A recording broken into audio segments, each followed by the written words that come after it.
皆さん、こんにちは。日本語きのこです。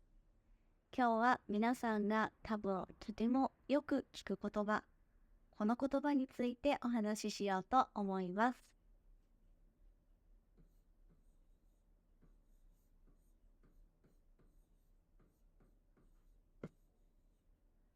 すみません。日本人が多分一番よく使う言葉だと思います。すみません。どんな時に言いますか？歩いていて他の人とちょっとぶつかってしまいました。すみません。電車に乗っていて電車が揺れます。隣の人の足を踏んでしまいました。すみません。この時のすみません。聞いたことありますね。このすみませんの意味、何ですか？ごめんなさい。ごめんなさいの意味ですね。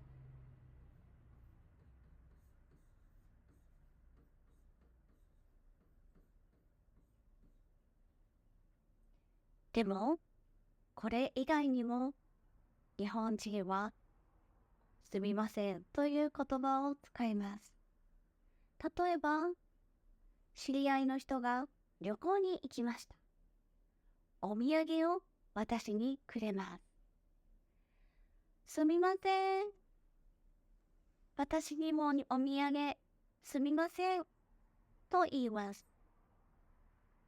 遠いところに住んでいる友達がわざわざ私の家に来てくれました。遠いのにすみません。こういう時にもすみませんを言います。この時のすみませんはどんな意味か。ありがとう。あ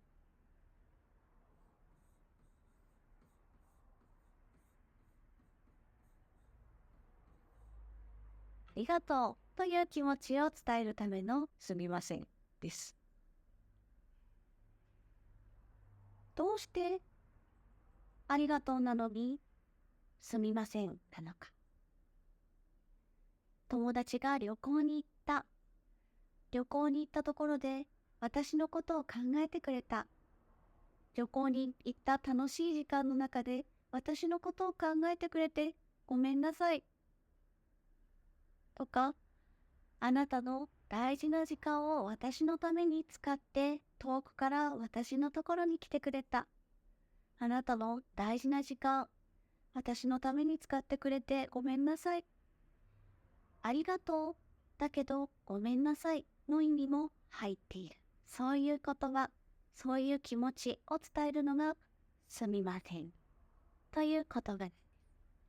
そしてもう一つ、すみません。意味があります。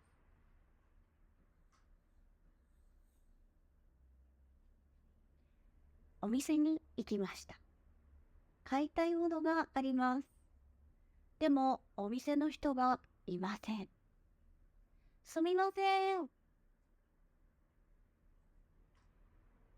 レストランで注文がしたい。あれ、お店の人がそばにいない。すみません。お願いしたいときにもすみませんという言葉を使います。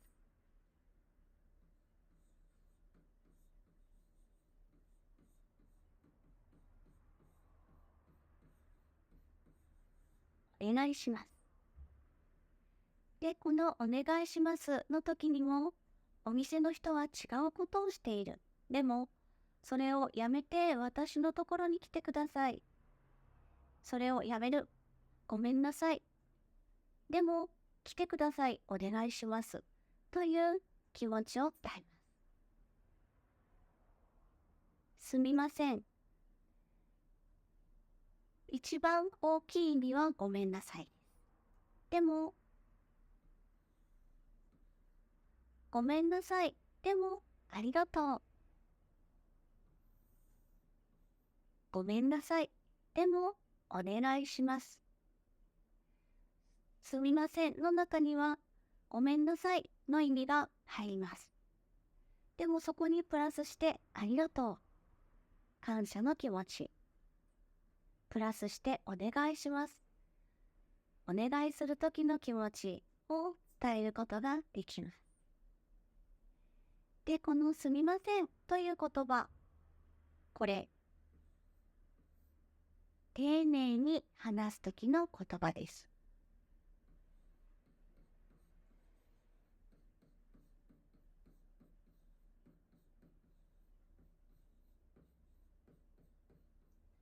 なので、仲がいい友達には、すみませんよりも、直接、ごめんなさい。ごめん、ごめんね。すみませんじゃなくて、ありがとう。ありがとうね。っていう風に、親しい友達には、ごめんなさい。ありがとう。直接的な言葉を使った方が気持ちがよく伝わると思います。で、すみませんの言い方。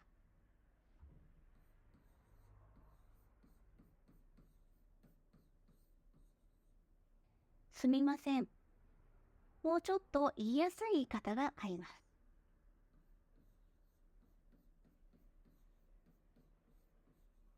すいません。これも意味は同じです。でも、すいませんの方が言いやすい。なので、少し仲がいい人にはすいませんを使ってもいいと思います。で、もし友達同士ですみません言うときには、